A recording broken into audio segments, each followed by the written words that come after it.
تین جمعہ چھوڑنے سے کیا آدمی کافر ہو جاتا ہے؟ کیا کوئی شخص مسلسل تین جمعہ چھوڑنے سے کافر ہو جاتا ہے؟ حافظ سعید انڈیا سے. جی یہ حدیث میں آتا ہے، لیکن حدیث میں آتا ہے کہ تین جمعہ چھوڑنے سے کافر ہو جاتا ہے، لیکن اس حدیث کا مطلب یہ نہیں کہ اسلام سے نکل گیا، نکاح ٹوٹ گیا، بلکہ کفر کے قریب ہو گیا.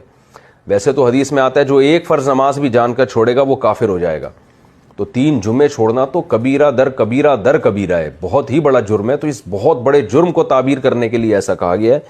تو گویا کفر کے قریب پہنچ گیا بہت زیادہ. اس لیے انسان کو چاہیے کہ ایک جمعہ بھی نہ چھوڑے. تو یہ اصل میں ان لوگوں کے لیے وعید ہے جو کوئی نماز جمعے کی پڑھتے ہی نہیں ہے.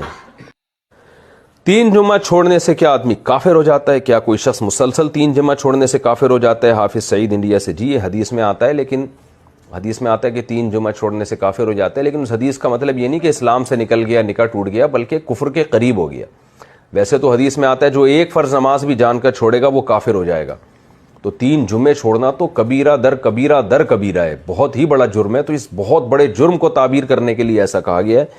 تو گویا کفر کے قریب پہنچ گیا بہت زیادہ. اس لیے انسان کو چاہیے کہ ایک جمعہ بھی نہ چھوڑے.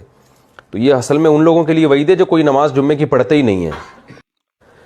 تین جمعہ چھوڑنے سے کیا آدمی کافر ہو جاتا ہے؟ کیا کوئی شخص مسلسل تین جمعہ چھوڑنے سے کافر ہو جاتا ہے؟ حافظ سعید انڈیا سے. جی یہ حدیث میں آتا ہے، لیکن حدیث میں آتا ہے کہ تین جمعہ چھوڑنے سے کافر ہو جاتا ہے، لیکن اس حدیث کا مطلب یہ نہیں کہ اسلام سے نکل گیا، نکاح ٹوٹ گیا، بلکہ کفر کے قریب ہو گیا. ویسے تو حدیث میں آتا ہے جو ایک فرض نماز بھی جان کر چھوڑے گا وہ کافر ہو جائے گا. تو تین جمعے چھوڑنا تو کبیرہ در کبیرہ در کبیرہ ہے، بہت ہی بڑا جرم ہے. تو اس بہت بڑے جرم کو تعبیر کرنے کے لیے ایسا کہا گیا ہے. تو گویا کفر کے قریب پہنچ گیا بہت زیادہ. اس لیے انسان کو چاہیے کہ ایک جمعہ بھی نہ چھوڑے. تو یہ اصل میں ان لوگوں کے لیے وعید ہے جو کوئی نماز جمعے کی